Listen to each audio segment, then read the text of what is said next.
Hello, my name is Lacey Peebles. Today I'm going to be showing you how to perform a cardiorespiratory assessment. Okay, so first I'm going to knock. Hello. Hello, my name is Lacey Peebles. I'm going to be your nurse today. Can I please verify your name and date of birth? Mark Peebles, 8/26/88. Perfect. Mark, I'm going to go ahead and provide privacy real quick. Today we're going to be performing a cardiorespiratory assessment, which requires me to touch your neck, chest, and back. Is that okay with you? Yes. Okay, I'm going to wash my hands. Okay, and the area is safe and clear.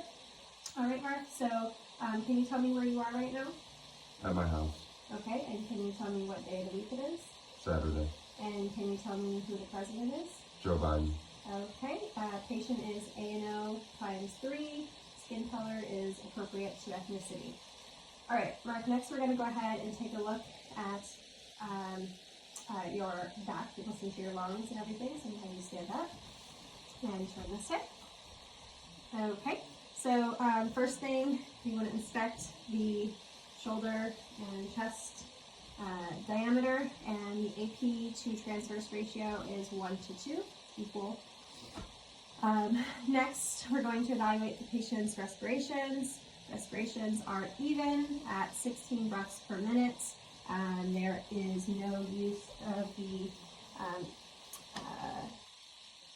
accessory muscles.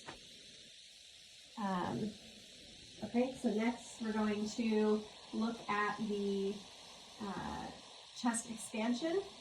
So I'm going to place my hands on his back, and I'm going to grip right here, and I'm going to ask the patient to take a deep breath in. Exhale. Take another deep breath in. Okay, so thoracic expansion is equal bilaterally. Next, I'm going to do the tactile fremetus technique to feel for vibrations on the patient's back. So I'm going to take this portion of my hand and place it starting at the top, running along down to the bottom of the spine, and I'm going to ask the patient to say 99 each time I touch his back. Okay?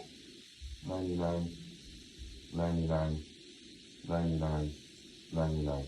Okay, tactile fremetus vibrations equal bilaterally. Next, we are going to do the carotid artery to feel for a pulse. So I'm going to ask the patient to turn towards me. Okay, I'm going to take my 2 fingers and just feel the carotid artery here, starting on one side. Good. Feeling on the other side. Good. Carotid artery pulse felt, +2 bilaterally.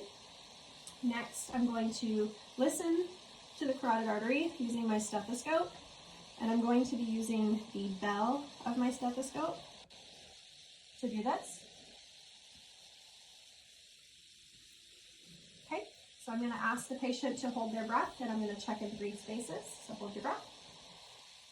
1, 2, 3. Okay, take a breath. Okay, hold your breath again. 1, 2, 3. Okay, you can breathe. Okay, so carotid artery pulse auscultated bilaterally with no signs of bruise.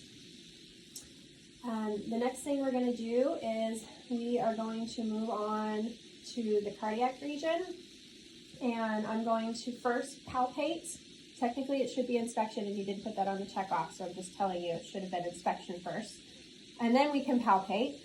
So I'm going to be palpating for heaves and thrills. I'm going to just place my hand. Normally, they would be lying down. That's an easier way to do it, but for this, we're going to have them stand up. So I'm just going to place my hand here, here, here. Okay, no signs of heaves and thrills. And I just remembered I forgot to actually listen to his lungs, so we're going to take it back a little bit. Probably should listen to his lungs first. Okay, so we're gonna start up here. I'm gonna have you take a deep breath. Okay, take a deep breath. And moving down here, take a deep breath. Take a deep breath. Take a deep breath. Take a deep breath.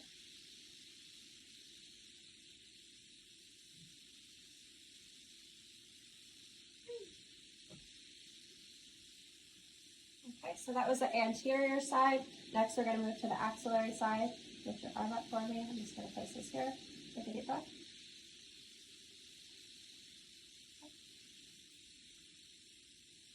And I'm listening on 2 places. Same on this side. Take a deep breath. Okay, go ahead and turn around.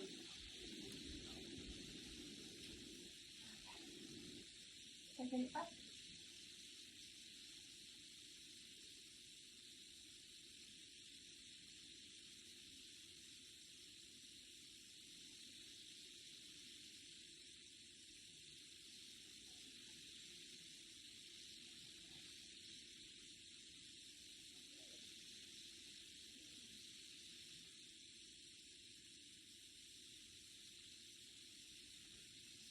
Okay. For the sake of not having my patient pass out, he's not going to take a breath on every single time. And I do want to indicate that typically when you would do this, you would do stethoscope on skin. That way you don't get any interference from clothing. Okay. So now I'll have you turn and face me. We'll go back to the heart. We're going to listen to the heart sounds, different areas. We're going to start with the aortic, which is in the the second intercostal space.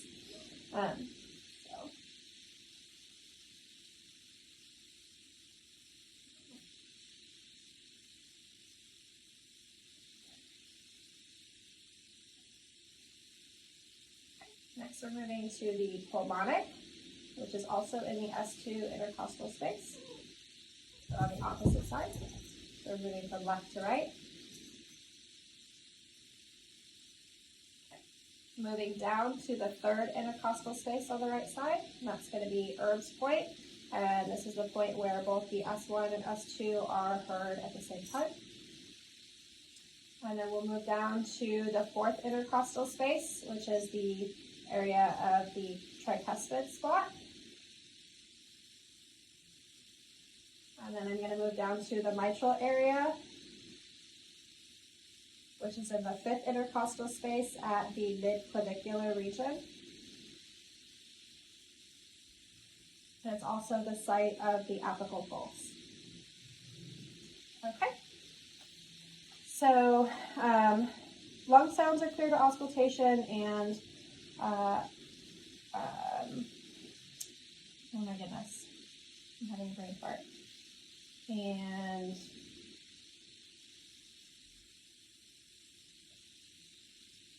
cardiac sounds are equal. No signs of murmurs. I think that's it. Okay. All right. Go ahead and have a seat. I feel like I'm forgetting something. I know I do this every time. Let's go back through it in my head. So we did inspection, we did consciousness, we did lungs, we did, we did repeated transverse, we did breaths, we did thoracic expansion, tactile crepitus. Then we moved to the carotid arteries. We checked your carotid artery for pulse, and then we auscultated to check for bruits, and then we listened to your lungs. We auscultated, they were clear, no adventitious sounds were noted. Then we moved to the heart, and we felt for heaves and thrills.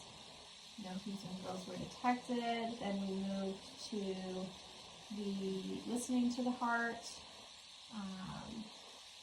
No signs of murmurs were noted.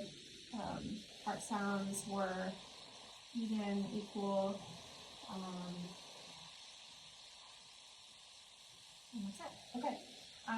So this concludes our cardiorespiratory assessment today. Did you have any questions? No. No? Are you comfortable? Yes. Okay, here are your belongings and your call lights. Thank you. Have a great day. Going to wash my hands, remove the privacy screen, and then we're done.